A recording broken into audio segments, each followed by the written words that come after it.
ആദിവാസി കുടുംബത്തിന്റെ കണ്ണീർ കാഴ്ചയായി മാറിയിരിക്കുകയാണ് നവജാത ഇരട്ടക്കുട്ടികളുടെ വേർപാടും ചികിത്സയും. ഇടുക്കി വെണ്ണിയാനി മുള്ളൻപ്ലാക്കൽ അജീഷ് രജിമോൾ ദമ്പതികൾക്ക് കഴിഞ്ഞ ശനിയാഴ്ചയാണ് ഇരട്ടക്കുട്ടികൾ ജനിച്ചത്. ഏറെ സന്തോഷത്തോടെ കാത്തിരുന്ന ആ നിമിഷങ്ങൾ പിന്നീട് തീരാവേദനയുടെ ദിനങ്ങളായി മാറുകയായിരുന്നു.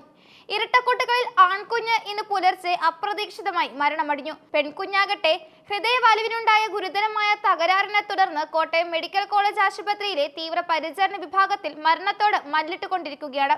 രജിമോളുടെ മൂന്നാമത്തെ പ്രസവമായിരുന്നു ഇത്.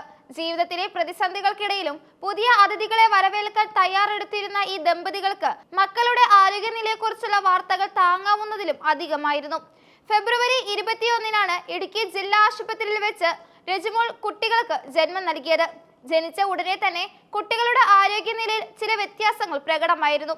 വിശദമായ പരിശോധനയിൽ പെൺകുഞ്ഞിന് ജന്മനാ തന്നെ ഹൃദയത്തിന് ഗുരുതരമായ തകരാറുള്ളതായി ഡോക്ടർമാർ കണ്ടെത്തി. തുടർന്ന് വിദഗ്ധ ചികിത്സയ്ക്കായി കുഞ്ഞിനെ കോട്ടയം മെഡിക്കൽ കോളേജിലേക്ക് റെഫർ ചെയ്തു. ആ സമയം മുതൽ അജേഷ് പെൺകുഞ്ഞിനെയും കൊണ്ട് കോട്ടയത്തായിരുന്നു. പ്രസവാനന്തര ചികിത്സയ്ക്കായി രജിമോളും ആൺകുഞ്ഞും തൊടുപുഴ ജില്ലാ ആശുപത്രിയിൽ തന്നെ തുടർന്നു. ആൺകുഞ്ഞ് ആരോഗ്യവാനായിരുന്നു എന്നായിരുന്നു പ്രാഥമിക നിഗമനം. അതുകൊണ്ട് തന്നെ ആ കുഞ്ഞിന്റെ കാര്യത്തിൽ മാതാപിതാക്കൾക്ക് വലിയ ആശങ്കയൊന്നും ഉണ്ടായിരുന്നില്ല. എന്നാൽ വിധി അവർക്കായി കാത്തുവെച്ചത് മറ്റൊരു ദുരന്തമായിരുന്നു. ഇന്ന് പുലർച്ചെ 3:30-യോടെയാണ് തൊടുപുഴ ജില്ലാ ആശുപത്രിയിൽ കഴിഞ്ഞിരുന്ന ആൺകുഞ്ഞിന് ശ്വാസം മുട്ടലും അസ്വസ്ഥതയും അനുഭവപ്പെട്ടത്. കുഞ്ഞിന്റെ നില പെട്ടെന്ന് വഷളാകുന്നത് കണ്ട് ഡോക്ടർമാർ വിദഗ്ധ ചികിത്സയ്ക്കായി മുതലക്കോടത്തുള്ള സ്വകാര്യ ആശുപത്രിയിലേക്ക് റെഫർ ചെയ്തു. ഉടൻ തന്നെ ബന്ധുക്കൾ കുഞ്ഞിനെ സ്വകാര്യ ആശുപത്രിയിൽ എത്തിച്ചെങ്കിലും അവിടെ എത്തുന്നതിന് മുമ്പേ കുഞ്ഞ് മരണമടഞ്ഞിരുന്നു. ആശുപത്രിയിൽ എത്തുമ്പോഴേക്കും കുഞ്ഞിന്റെ ജീവൻ നഷ്ടപ്പെട്ടിരുന്നതായി ഡോക്ടർമാർ സ്ഥിരീകരിച്ചു. ആരോഗ്യവാനാണെന്ന് കരുതിയ ആ കുഞ്ഞിനെ പെട്ടെന്നുള്ള ഈ മരണം ആശുപത്രി അധികൃതരെയും ബന്ധുക്കളെയും ഒരുപോലെ ഞെട്ടിച്ചു. കുഞ്ഞിന്റെ മരണവിവരം അറിഞ്ഞതോടെ പോലീസ് സ്വമേധയാ കേസെടുക്കുകയും മരണകാരണം വ്യക്തമാക്കുന്നതിനായി പോസ്റ്റ്മോർട്ടം നടപടികൾ പൂർത്തിയാക്കുകയും ചെയ്തു.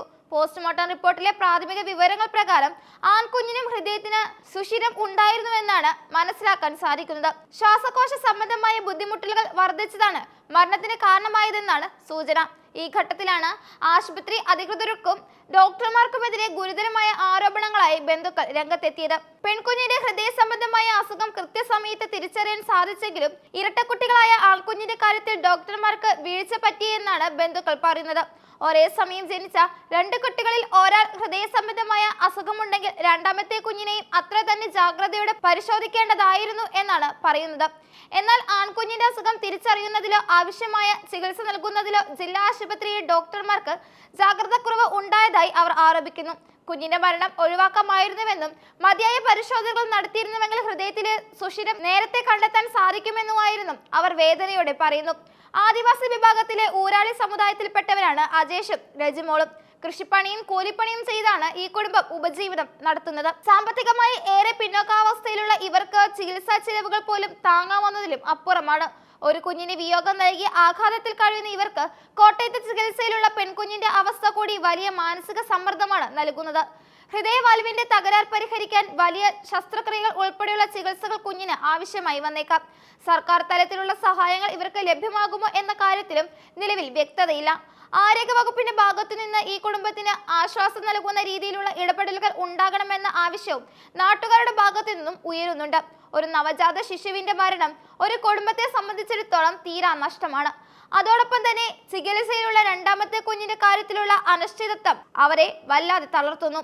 സാധാരണക്കാരായ ഇവർക്ക് നിയമപരമായ പോരാട്ടങ്ങൾക്കോ അല്ലെങ്കിൽ ചികിത്സാ വീഴ്ചകൾ ചോദ്യം ചെയ്യാനോ ഉള്ള ശേഷിയില്ല. അതുകൊണ്ട് തന്നെ അധികൃതർ ഈ വിഷയത്തിൽ നിഷ്പക്ഷമായ അന്വേഷണം നടത്തണമെന്നാണ് പൊതുസമൂഹത്തിന്റെ ആവശ്യം.